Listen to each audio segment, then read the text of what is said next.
Sir మనతో పాటు కొంతమంది వాకర్స్ ఉన్నారు. వాళ్ళని అడిగి తెలుసుకునే ప్రయత్నం చేద్దాం. సార్ మార్నింగ్ అండి. Good morning. సార్ ఎలక్షన్స్ ఇంకా చాలా దగ్గరగా ఉంది. ఆల్మోస్ట్ ఒక 30 రోజుల్లో ఎలక్షన్ ఉంటుంది కదా. మీ పేరండి? నా పేరు ప్రతాప్ అండి. సార్ ఏం చేస్తుంటారు? Private employee. ఓకే. ఎక్కడ సార్, ఏ కాన్స్టిట్యూన్సీ? East constituency. చెప్పండి సార్, ఏం చెప్పదలుచుకున్నారు సార్? ఏముందండి, ఈ రోజుల్లో రూలింగ్ పార్టీ ఆల్వేస్ ఎలా అయినా గెలవాలని వాళ్ళ ఆలోచనలో ఉన్నారు. కూటమి ఏంటంటే కూటమి కూడా వాళ్ళు కూడా గెలవాలనుకుంటున్నారు. గెలుపు అనేది ఇప్పుడు ఎలా ఉందంటే పాలిటిక్స్లో గెలుపే ముఖ్యం. నువ్వేం చేస్తున్నావా, ఎలా చేస్తున్నావు అనే దాని గురించి ఎవరు పట్టించుకోవట్లేదు. ఎవరైనా కానీ రెస్పెక్ట్ రూలింగ్ పార్టీ కానీ అపోజిషన్లో ఉన్నారు. అపోజిషన్ వాళ్ళు ఏంటంటే they having their own limitations to do the ప్రచారం చేయాలన్నా ఏదన్నా వాళ్ళకి లిమిటేషన్స్ ఉన్నాయి. బట్ రూలింగ్ పార్టీ కూడా లిమిటేషన్స్ లేవు. Because officials are supporting them directly or indirectly in all the ways. So definitely there is a edge is more having with the official support of the ruling party. Public support is having for the Kutami. That is the I am observing in the day to day where I am working in the field. ప్రస్తుతం చూస్తూ ఉంటే ఇక్కడ ఈ ఈ ఈ కూటమి తరపున వచ్చేసి గద్దె రామ్మోహన్ రావు గారు పోరాడుతున్నారు. అపోజిషన్ రూలింగ్ పార్టీ తరపున అవినాష్ గారు ఉన్నారు. ఎలా ఉండబోతుంది అనుకుంటున్నారు ఈ గెలుపు అవకాశాలు? కూటమికి అవకాశాలు అంతవరకు చాలా 90% కూటమికి ఉంటుంది. 10% chances to the next candidate who is opposition is having that.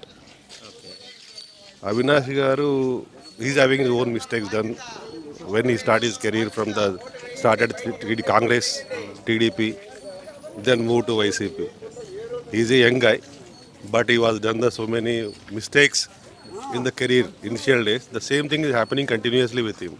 It may impact his the total career of the candidate. That is my personal opinion. Gadde Rammohan Rao గారి యొక్క పర్ఫార్మెన్స్ ఎలా ఉందని మీరు అనుకుంటారు? He is a man of the public. Generally, he go with the public. When you call him, he will come back to you and he will take the problems and he will use the probabilities to solve the issues. That is majorly happening in the Gద్దె Rammohan Rao is a senior politician. He is educated. He is always with the public. అంటే కంటిన్యూగా ఎమ్మెల్యేగా గెలుస్తూ ఉన్నారు కదా, అవినాష్ మీద కొంచెం ఓడిపోయిన sympathy కూడా ఏమన్నా పనిచేస్తుంది? అలాంటివి ఏమి ఉండవండి. బట్ ఈజ్ నాట్ ఒకే చోట ఎక్కడ పోటీ చేయలేదు ఆయన. ఎంపీ చేశాడు, విజయవాడ ఎంపీ చేశాడు కాంగ్రెస్లో. తర్వాత గుడివాడ చేశాడు. Actually Gudivada you performed very well against the Kodali Venkateswararao, Kodali Nani. But same tempo is not maintained. అక్కడన్నా ఉండాలా లేక ఇక్కడికన్నా వచ్చేయాలా, ఆ రెండూ జరగలేదు. మీడియా ఎన్ని డిఫీటెడ్ నా is joined with TDP. Once again is defeated is joined with the YCP. So he want to with the ruling party, whatever it may with the party, there is no ethics and nothing is there. He want to with the ruling party. అట్లాగే ఈ మధ్యకాలంలో తరచుగా వినపడుతున్నమాట, అంటే ఒక ఎడ్యుకేటెడ్గా మీరు చెప్పండి, common మ్యాన్కి చెప్పండి, సిద్ధంలో నేను యుద్ధానికి సిద్ధం అని జగన్మోహన్ రెడ్డి మాట్లాడుతూ ఉన్నాడు. జగన్మోహన్ రెడ్డి స్టేట్ వైడ్గా అవకాశాలు నాకే ఉన్నాయని వాళ్ళు మాట్లాడుతూ ఉన్నారు. అన్ప్రెడిక్టబుల్గా ఉంది. మీ ప్రిడిక్షన్ ఎలా ఉంది?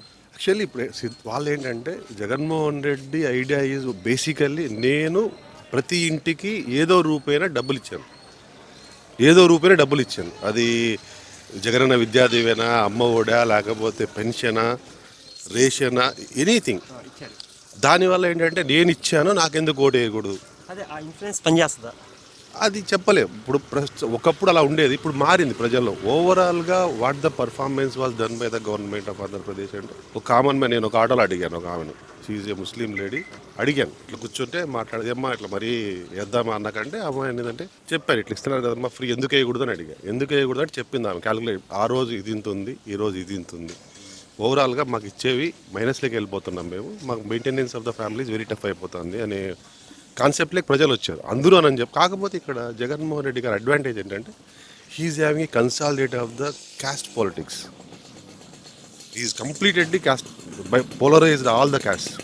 కానీ అటు కమ్మోళ్ళలో కొంత భాగం కావాలి, కాపుల్లో స్ప్లిట్ వచ్చిందంటారా? ఒక ఎప్పుడు కూడా స్ప్లిట్ అనేది ఎక్కడైనా ఉంటుంది. కిరాటి ఒక రెడ్లలోనే ఉన్నారు, రెడ్లలో కూడా స్ప్లిట్ ఉంటుంది. 6% ఆయనకే పడవు. ఇక్కడ కూడా అది సేమ్ స్ప్లిట్. ఏ కమ్యూనిటీలో అయినా 100% స్ప్లిట్ పడే సమస్య లేదు. మళ్ళీ వచ్చే అవకాశం ఉందంటారా జగన్మోహన్ రెడ్డి ప్రభుత్వం? చాలా కష్టం. ఏదన్నా మరి మిరాకిల్ జరిగితే తప్ప అది మిరాకిల్ ఎలా జరుగుతుందో అనేది దేవుడికి తప్ప ఎవడికి తెలియదు. సో కామన్ మ్యాన్కి అయితే మనకు అర్థం కాదు. ప్రస్తుత పాలిటిక్స్ అయితే మనీ మజులు ఉన్నవాడే రాజకీయం చేస్తున్నాడు. Only money మజుల్. నీకు క్యాండిడేట్ అక్కర్లేదు, వాడి క్యాడర్ అక్కర్లేదు, ఏమి అక్కర్లేదు. నీ దగ్గర మనీ మజులు ఉంటే సింపుల్. మీరు ఓడిపోతాడా గెలుస్తాడానికి I will give example. Sitting ఎమ్మెల్యేలు 76 నుంచి 80 మందిని మార్చాడు. when one MLA is not performing in the same constituency, 78 people, it is impacting to the direct MLA or chief minister. It is the exactly chief minister impact. Why not? He is not changing his constituency Pulivendula to X. You are changing all the people. అందరినీ మార్చారు. పులివెందుల నుంచి బయటకు వచ్చి ఎందుకు పోటీ చేయవు నేనే చెప్తా. పవన్ కళ్యాణ్ భీమవరంలో ఓడిపోయాడు, అవునా? ఎనీ రీజన్ కావచ్చు, వైజాగ్లో ఓడిపోయాడు. ఇవాళ పిఠాపురం వెళ్ళి పోటీ చేస్తున్నాడు. Is not local for anywhere. ఈ స్టేయింగ్ ఇన్ హైదరాబాద్. ప్రజల కోసం వస్తున్నాడు, కష్టపడుతున్నాడు, చేస్తున్నాడు, పోతున్నాడు. ఆయన మూడు దాంట్లో నిలబడు. నువ్వు ఎందుకు నిలబడట్లేదు? మీ నాన్నగారు అక్కడే పోటీ చేశారు, మీ చిన్నాన్న అక్కడే పోటీ చేశాడు, నువ్వు అక్కడే పోటీ ఎందుకు? మీ తాతల తరం నుంచి are having a hold on that. అంటే మీరు చెప్పిన దాంట్లో రెండు కాంట్రవర్సీ కనిపిస్తుంది. పవన్ కళ్యాణ్ ఒక చోట కలవడాడు కాదు, గెలిచే చోట ఎంచుకుంటున్నాడు, కాన్స్టెంట్ లేదని వాళ్ళు మాట్లాడుతున్నారు, వైసీపీ వాళ్ళు.